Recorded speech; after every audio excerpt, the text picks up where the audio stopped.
షాద్ నగర్ వైపు ఉన్న మన స్వర్గసీమ వెంచర్లో ప్లాట్లు కొన్న వాళ్ళంతా సంతోషంగా ఉన్నారు. ఒక్కసారి విజిట్ చేయండి.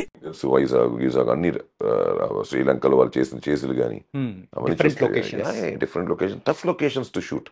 ఇప్పుడు మోటార్ బోట్ కనిపిస్తున్నాయి, చేసేస్తాను అనుకుంటాం, బట్ ఆ ప్లేస్లో వెళ్ళి కెమెరాలు ఫిక్స్ చేయాలి, ఆ ప్లేస్ యూనిట్ వెళ్ళాలి, ఆ ప్లేస్కి అన్ని అన్ని కావాల్సినవన్నీ వెళ్ళాలి అంటే, ఎక్విప్మెంట్ దగ్గర నుంచి ఫుడ్ దగ్గర నుంచి వెళ్ళాలి అంటే ఎంత టఫ్ ఆలోచించండి. అది చూడడానికి ఒక 2-3 minutes ఎపిసోడ్లో ఉంటుంది, బట్ ఎన్ని రోజులు దాని మీద వర్క్ చేసి ఉంటారు, దాని నుంచి ముందు ఎంత డిజైన్ చేసి ఉంటారు. సో టోటల్గా ఇట్స్ నాట్ ఏ జోక్. అలాంటిది ఇట్స్ వెరీ ఏమంటుంది అని ఎక్స్పెన్సివ్ ఆల్సో. మీకు తెలియదు ఏం లేదు ఇవాళ, అది ఇంకో కంట్రీకి వెళ్ళి చేయడం, ఇంకో కంట్రీకి వెళ్ళి యాక్షన్ బ్లాక్స్ చేయడం అంటే ఇట్స్ వెరీ ఎక్స్పెన్సివ్ థింగ్. అలాంటిది మొత్తం I want to thanks Sitara for that. And అలాగే డైరెక్టర్ గారు గౌతమ్ గారు, tremendous job and beautiful to work with. ఎందుకంటే అసలు ఆర్టిస్ట్కి స్ట్రెయిన్ లేకుండా, అంటే షర్టు నలగకుండా తీసే అంటాం కదా, ఆ టైప్లో మనల్ని ఏమి స్ట్రెయిన్ పెట్టకుండా యాజ్ అన్ యాక్టర్ మనలో ఉన్నదే బయటకు తీసుకొచ్చుకొని ఎక్సలెంట్లీ హ్యాండిల్స్ థింగ్స్. అలాగే ఇంకా మిగతా అందరూ whole casting did very very good job. అంత చిన్న వేషం దగ్గర నుంచి మీరు చూసే ఉంటారు, చాలా మంచి అవుట్పుట్ ఉంటుంది. అలాగే కెమెరామెన్స్ కానీ రీ రికార్డింగ్ చేసిన టెరిఫిక్ అవుట్పుట్లు ఇచ్చారు. వెల్ కంపోజ్డ్ ఫైట్స్, అంటే కొంచెం రియాలిటీకి దగ్గరగా ఉండే సినిమా, కొన్ని సినిమాటిక్ సీన్స్ లేకుండా మీరు చూసింటే సినిమా చాలా రియలిస్టిక్ ఫీల్ ఉంటుంది. బిగినింగ్ కూడా ఒక చంపదమ్మ కొడితే వాడికి ఒక ఇది వస్తుంది, అంతకన్నా పెద్ద ఆపరేషన్ చేసి కనిపెట్టి కొట్టేయలేదు. యాజ్ పర్ ఇవాళ ఎలా ఆలోచిస్తారో అలా కాకుండా ఆ రియాలిటీకి దగ్గరగా అప్పట్లో జరుగుతున్న incidents, it is not present day. So కథలు ఎంత ప్రాబ్లం అంటే రైటర్కి, కథా రచయితకి ఎప్పుడో రాస్తున్నప్పుడు అది ఇలాంటివి పౌరాణికమో లేకపోతే సెమీ ఫోక్లోస్ అంటే ప్రాబ్లం కాదు. ఇలాంటివి ఒక పీరియడ్ చేస్తున్నాం అంటే ఏంటంటే ఆ మొబైల్ ఫోన్స్ని, ఈ పేజర్ని లేని టైంకి వెళ్తున్నాం. ఎందుకు వెళ్తున్నాం అంటే స్క్రిప్ట్ కోరుకుంటుంది కొన్ని, లేకపోతే ఇప్పుడు వాళ్ళ మొబైల్ ఉంటే 2 నిమిషాలు కమ్యూనికేట్ చేయడం. ఆ కమ్యూనికేషన్ లేని టైంలో జరుగుతున్న కథ, కమ్యూనికేషన్కి ప్రాబ్లం ఉండే టైంలో ఒక కథ ఇది. సో 90s అంటే 90s వరకు మీకు ఈ ఎస్టీడీ ఐఎస్డి పీసీ వాళ్ళు కూడా లేవు అసలు. 92, 93 నుంచి ఇవన్నీ ఎస్టీడీ ఐఎస్డి పీసీ వాళ్ళు వచ్చాయి. అంతవరకు టెలిగ్రాఫ్ ఆఫీస్కి వెళ్ళి ఫోన్ చేసుకోవాల్సిందే, ఎస్టీడీ కానీ ట్రంక్ కాల్స్ కానీ చేసుకోవాల్సిందే తప్ప. ఆ 90s వరకు నాకు బాగా గుర్తుంది. 90s తర్వాత ఇవన్నీ స్టార్ట్ అయ్యాయి. సో ఆ పీరియడ్లో కథ ఇది. ఆ పీరియడ్లో కథ అంటే చాలా రిస్ట్రిక్షన్స్ ఉంటాయి, వాటికి దగ్గరగా ఉండాలి, ఆ రోజుల్లో ఉండే రియాలిటీకి దగ్గరగా ఉండాలి అన్నట్టు ది స్క్రిప్ట్. ఎక్సలెంట్ స్క్రిప్ట్ అది. ఎందుకంటే ఒక్కొక్క రైటర్ది ఒక్కొక్క పెన్ ఒకలాగా వెళ్తుంది, ఒకలా రావచ్చు, ఇంకోలా రాయొచ్చు.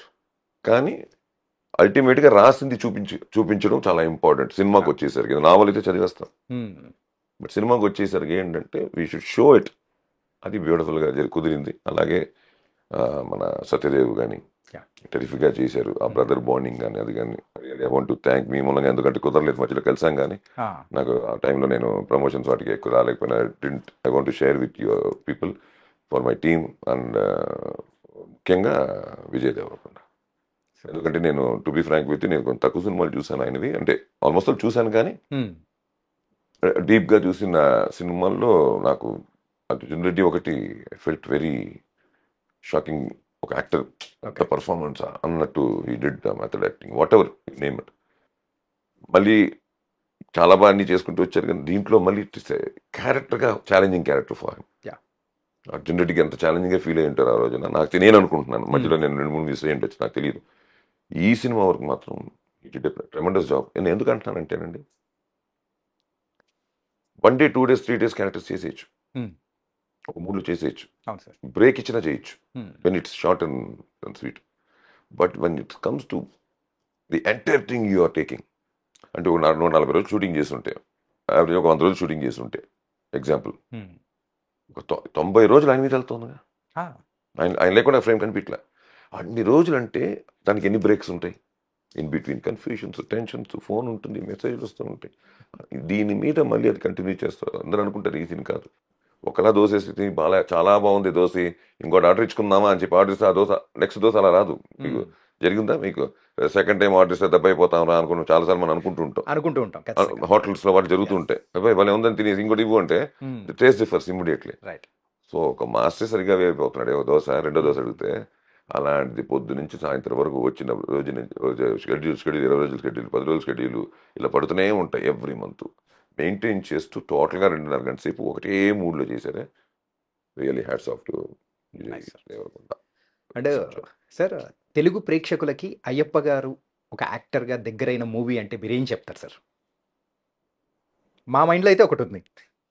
అంటే అయ్ దే- దగ్గరగా అయిన క్యారెక్టర్లో అంటే నా చిన్నతనం నేను చేసిన ఫస్ట్ క్యారెక్టరే నేను వెళ్ళిపోయాను హార్ట్స్లోకి. ఈ చదువులు మాకు వద్దు అని యూట్యూబ్లో ఉంది, Yes. వేజల సత్యనారాయణ గారిది. Hmm. దాంట్లో ఒక బ్రాహ్మణ్ క్యారెక్టర్ వేస్తుంటాను, చిన్న పిల్లడిది. అంటే సంస్కృతం నేర్చుకుంటే తెలుగు డైలాగ్లో ఉండదు, మొత్తం సంస్కృతం మాట్లాడతా. Hmm.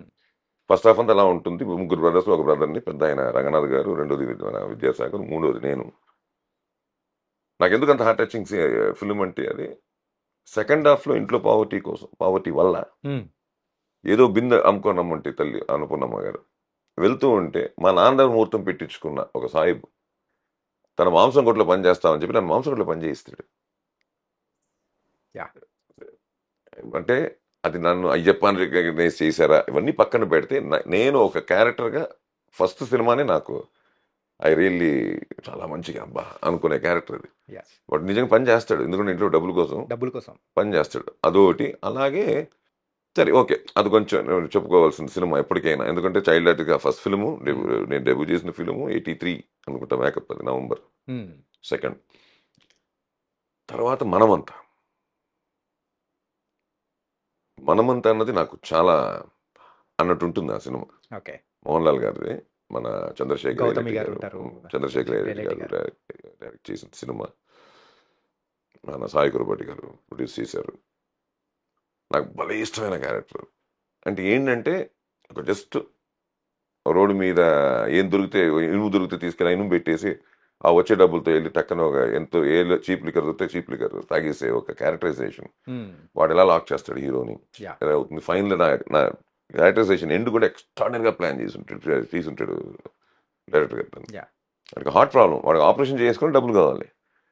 మోహన్ లాల్ పనప్ప చెప్తే ఓవర్లుక్ చేసి మళ్ళీ 5,000 ఇవ్వాల్సిన వాడిని ₹1,00,000 అడుగుతాడు, 2,00,000 అడుగుతాడు. అక్కడ హర్షవర్ధన్ గారిని లాక్ చేసి ఇక్కడ మోహన్ లాల్ గారితో మీరు ఆట ఆడిస్తాను. Ah. కిడ్నాప్ చేయమని చెప్పింది ఆయనే. Yeah. కిడ్నాప్ చేసిన తర్వాత 5,000 కింద మాట్లాడుకొని లాక్ చేసిన తర్వాత నేను చెప్పను ఎక్కడ ఉన్నాడు, Yeah. నాకు 2,00,000 కావాలి అర్జెంట్గా. ఎందుకంటే వీడికి ప్రాబ్లం ఏంటంటే హార్ట్ ప్రాబ్లం, లేకపోతే వీడికి 5,000 చాలా ఎక్కువ. Hmm.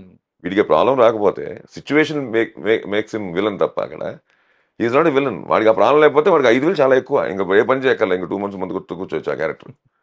కానీ వాడికి హార్ట్ ప్రాబ్లం వచ్చింది, బ్రతకాలి వాడికి. Yeah. అలాంటి వాడు టప్ రైల్వే స్టేషన్లో కలెక్ట్ చేసి చచ్చిపోతాడు before telling him the truth. Right. చాలా బాగుంటుంది అదొకటి. దాని తర్వాత ఎవర్ గ్రీన్ KGF. నేను మొన్న రీసెంట్ ఇంటర్వ్యూ చెప్పాను. Yeah. ఇవన్నీ ఏంటంటే నాకు దగ్గరగా ఉండే క్యారెక్టర్, నాకు నచ్చిన క్యారెక్టర్. అలాగే చాలా ఇప్పుడు చేస్తున్నవన్నీ కూడా టెరిఫిక్ క్యారెక్టర్స్ చేస్తున్నాను. అన్నీ చాలా మంచి క్యారెక్టర్స్, చాలా ఇంపార్టెంట్ క్యారెక్టర్స్. కథకి ఇంపార్టెంట్, నాకు లక్కీగా ఏంటంటే కథకి లింక్ చేసే క్యారెక్టర్లే దొరుకుతుంటాయి ప్రతి సినిమాలో. అదేంటో అంటే ఆ ట్విస్ట్ గానీ ఆ టర్నింగ్ పాయింట్ ఇచ్చే క్యారెక్టర్ అనేది కూడా ఈ మధ్య ఎక్కువ చేస్తారు. ఎక్కువ మరి అలా వెళ్తుంది, లక్కీగా కుదురుతుంది, నాకే వస్తున్నాయి కాబట్టి. అది అందరూ పెద్ద హీరోలు అందరితో చేస్తున్నాను, అందరితో నాకు లక్కీగా అలా చిన్న చిన్న టర్నింగ్, కథ లేకపోతే చిన్న ఇంటర్లింక్ Yeah. ఏదో లాక్ అయ్యి వస్తున్నాయి లక్కీగా. సో అలా చూస్తే మీరు KGF నాకు ఎప్పుడు ఏంటంటే ఒక మైల్ స్టోన్ లాగే, బిఫోర్ అండ్ ఆఫ్టర్ లాగే. అది Hmm. Before KGF, after KGF. అంటే KGF వరకు నేను యాక్టర్ని, Hmm. Known to the industry. KGF తర్వాత I'm known to the public. అంత డిఫరెన్స్. నేను స్టార్ గీర్ అనగానే KGF జనానికి దగ్గరగా చేర్చింది cinema.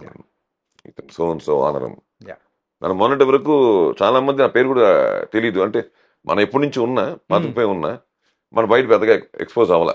Okay. To be frank with నాకు బేసిక్గా నేను ఆ విషయాల్లో కొంచెం షై, మిగతా విషయాల్లో నేను ఉమ్మని ఉంటాను. కానీ ముందు Hmm. కొంచెం ఇలాంటివన్నీ కొంచెం అంటే ఆ మొహమాట అనాలి, ఇంకోటి అనాలి, వాట్ ఎవర్ ఇట్ ఇస్, అలా వెళ్ళిపోయింది. అది నేను డైరెక్షన్ చేసినప్పుడు పెద్దగా కనిపించను. Okay. మీరు to be frank with you, నేను KGF చేసినప్పుడు కూడా పెద్దగా కనిపించలే. Hmm.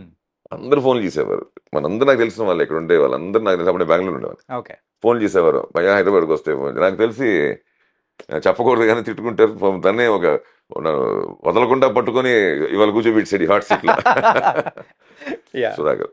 సో అలాగూ మాకు బాగా పాత పరిచయం ఉంది కాబట్టి అలాగేంటంటే నేను బయటికి వచ్చి ఇంక రావాలి అన్నది అఖండ దగ్గర. అఖండ కూడా నేను బిగినింగ్ రాలే. అఖండ 58 days ఫంక్షన్కే నేను కొంచెం ధైర్యంగా వచ్చి 4-5 ఇంటర్వ్యూలు ఇచ్చేసి వెళ్ళాను ఆ ఒక 2 days ఉండి. కానీ ఫస్ట్ మైక్ పట్టుకొని మాట్లాడింది కూడా ఆ టైంలోనే అనుకుంటా సార్. అంతే అంతే కదా? అంతే అక్కడి నుంచి అంతకుముందు స్టార్ట్ చేశారు. అంతకుముందు నేను ఎక్కడ దొరకను మీరు చూడండి కాస్త నా పేరు ఉంటుంది కానీ ఎక్కడ పడితే ఎక్కడ ఫోటో కూడా పెట్టను. అలా ఎందుకలా వెయిట్ చేసి వచ్చాం ఇంక తప్పదు. కాదు సార్, ఇన్ని మూవీస్ చేశారు, ఇన్నాళ్ళ నుంచి ఇండస్ట్రీలో ఉన్నారు, కానీ మైక్ పట్టుకొని ప్రేక్షకుల ముందు మాట్లాడడానికి కానీ అటెన్షన్ గ్రాప్ చేయడానికి కానీ ఎందుకు అక్కడ ఏంటి అంటే అదేంటో అంతే. ఓకే. నేను పేరుకి గురుగారి శిష్యుడిని, రాజనాథ్ గారి శిష్యుని, ఈ విషయంలో రాఘవేంద్ర గారి శిష్యునేమో. భలే కంపారిజన్ భలే చేశారు సార్. అంతేగా నేను షూటింగ్ చేస్తున్నప్పుడు కూడా అంతే. కర్ణాటకలో కదా, మేము బెంగళూరు ఎక్కువ కన్నడ సినిమాలు డైరెక్ట్ చేశాను. నేను వచ్చినప్పుడు స్పాట్కి వచ్చి అడుగుతుంటారు. బేసిక్గా ఏంటంటే నాకు పేరు కూడా పెట్టారు అక్కడ, డే అండ్ నైట్ చేస్తానని. నాకేదో అక్కడ మంచి వాళ్ళ దీంట్లో ఒక స్లోగన్లో పేరు కూడా పెట్టుకున్నారు అక్కడ నా పేరు మీద. వాళ్ళు రాగానే అడుగుతారు, నేనే అలవాటు చేసాం మేమే. ఏంటంటే స్పాట్ వాళ్ళ దాసనారాయణ గారు రాఘవేంద్ర గారు అంటే కంపారిజన్ అంటే దాసనారాయణ గారు అంటే నైట్ 2, ఓకే, రాఘవేంద్ర గారు అంటే ఈవినింగ్ 6 ఈవినింగ్ 6 టైమింగ్. ఆ టెంగల్ క్లోజ్ చేసేస్తారు. రాఘవేంద్ర గారు అంటే 6 o'clock అయిపోతున్నాం మా బ్యాకప్.